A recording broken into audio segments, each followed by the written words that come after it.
ସୁନ୍ଦରଗଡ଼ରେ ଆହତ ଦନ୍ତା ହାତୀର ମୃତ୍ୟୁ ହୋଇଛି।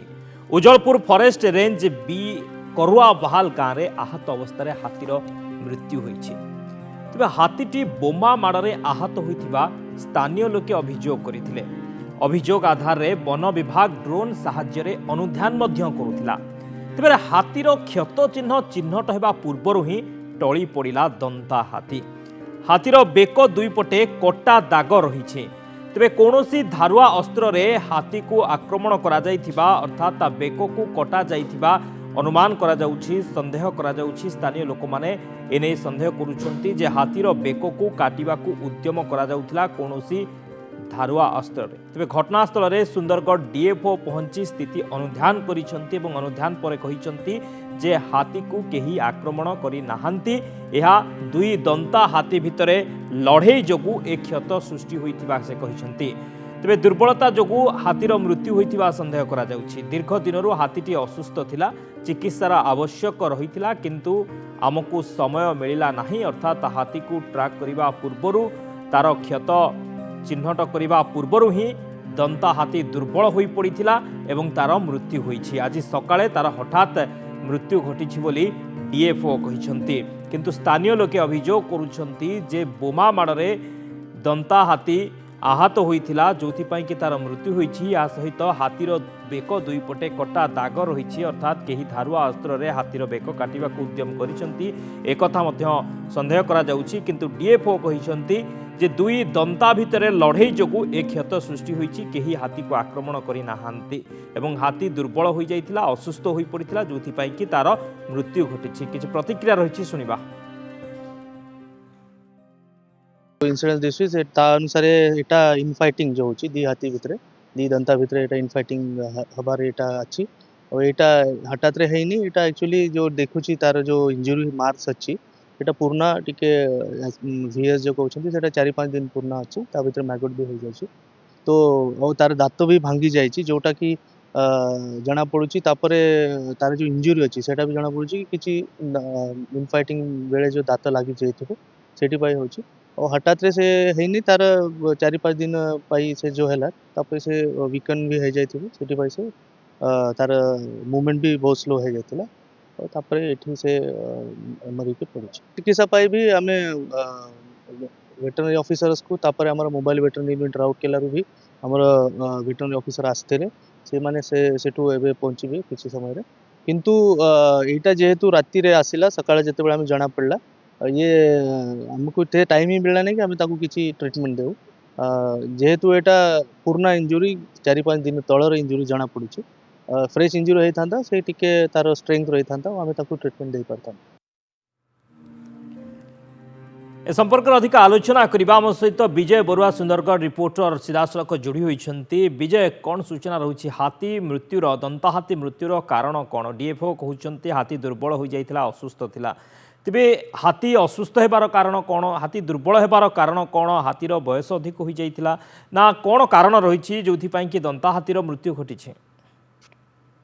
देखो शक्ति हाथीर मृत्युर कारण जदि आम खोजा ताले नाना प्रकार भिन्न भिन्न मत सामने को आछि। डीएफओ कहते जे दुईटी दंतार लड़े से आहत होती एवं जो घा थिला हाथीर विभिन्न स्थान रे सेटा माने बहुत पुराना घा एवं से पोक जहाँ फल से खियापिया करें भल कि दुर्बल होकर तार मृत्यु होती।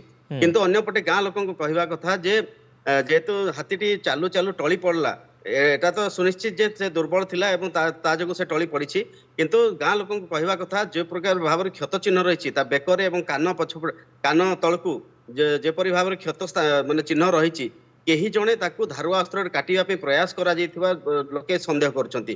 तापर प्रथम गुजब हैला किंबा लोके जो चर्चा कले जे हाथी को बोमा माड़ होती सुंडरे घा होती, किंतु परवर्ती समय जो हाथी टली पड़ता देखा मिलता जे सुंडरे कौन प्रकार क्षत चिन्ह ना, क्षत चिन्ह रही तो बेकर दुई उभय पटे रही कानर तलपटे क्षत चिन्ह रही कानर पाखे जो क्षत चिन्ह रही है गभीर क्षत चिन्ह क्षत रही एवं जो बेक साइड रे रही दाग कटिक रही पेटरे चिरी होगी गोटे क्षत चिन्ह रही जंघरे रही तो ए प्रकार विभिन्न स्थान क्षत चिन्ह रही। तेणु ବର୍ତ୍ତମାନ ସୁଦ୍ଧା ସ୍ପଷ୍ଟ ହେଇ କୁହାଯାଇ ପାରିବ ନାହିଁ ଯେ ଆକ୍ଚୁଆଲ ହାତୀଟିର ମାନେ କ୍ଷତ पोस्टमार्टम କିପରି ହେଲା କରାଯିବ ସେଟା କି କେଉଁଭଳି ହାତୀର ଆକ୍ରମଣ କରିଛି। ଯୋଉ ମୃତ ଦେହକୁ पोस्टमार्टम କରାଯିବ କି ବନ ବିଭାଗ ପକ୍ଷରୁ କ'ଣ କୁହାଯାଉଛି?